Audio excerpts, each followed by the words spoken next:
Hello, friend, and welcome back to the SWRA podcast, where aging, wellness, and wisdom intersect.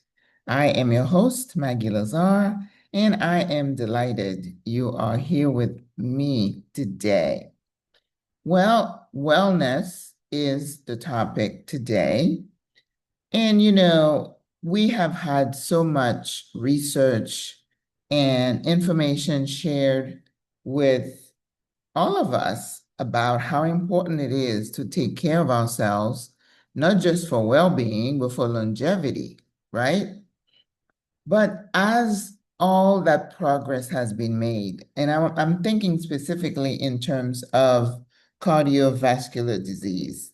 We are in the month of February, and in the United States, this is celebrated as Cardiovascular Health Month.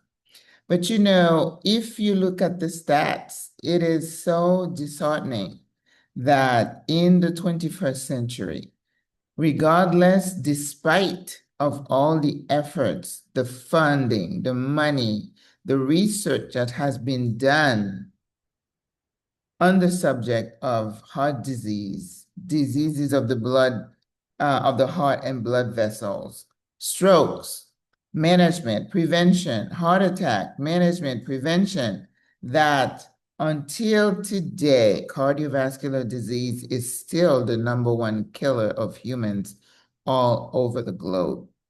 So I think I read something like 1 in 3 deaths in the US is attributed to cardiovascular disease. I mean, that's a lot of people. And you have to wonder, what is, mankind's understanding of how to manage their health when it comes to the heart and the blood vessels? Because we talk about diet, talk about exercise, nutrition, stress management, and of course, we can't forget the genetics. So if you are a person of a certain age, like past 60, your risk of developing some type of cardiovascular disease increases because of the aging of the infrastructure of the, heart and blood vessel structure, calcification, inflammation, fat deposit, all of it, the aging of the system. But I've always said to my patients that health is not necessarily the absence of disease. For example, if you come from a family that has a high incidence of strokes and heart disease, now, if you know that, you're going to take steps early on to mitigate the risks of developing the disease, right? But what we see usually is the opposite. So it's not that there is a lack of information, there is a lack of commitment, not even awareness, because they're aware, but there is no will to really proactively mitigate the risk by watching what you eat, by exercising. And let me tell you, I may be saying there is no will, but sometimes you have the will, you just can't do it. You're just tired, or you don't have the motivation or the discipline to do the things you need to do. So wellness really hops on the notion that if I know what I need to do, can I commit to doing it to increase the odds that I'm going to live well, even with the disease? So if you do what you can to prevent the complications or the disease to even manifest itself by sometimes taking medication, managing your weight, really adhering to a strict diet. Well, who can do that? Uh, Listen, the struggle is real.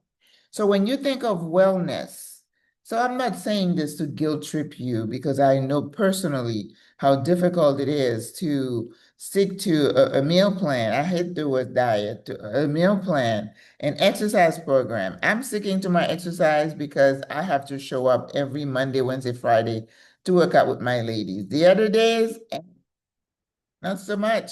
So I empathize. I empathize.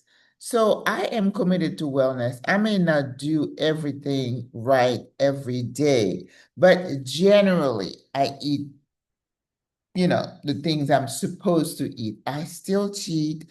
But if you were to do on a continuum from 0 to 100%, I would say I'm about the 80%, which is not bad.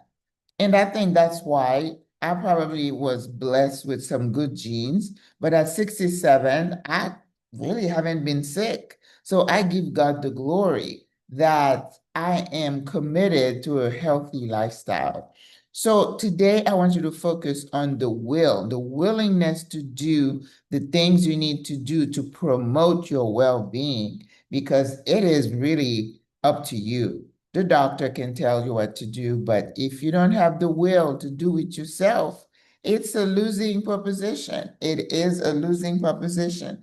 So don't think of wellness as being the absence. If you just in your 50s, 60s, you're going to have something. But what you need to do is to take steps to reduce the complication, or in some instances, to really drastically decrease the risk of this thing actually coming to the fore and create problems for you. Okay. I know I kind of went over the place a little bit about this, but wellness is not the absence of disease, and it takes an act of the will to commit to a healthy lifestyle for your general well-being.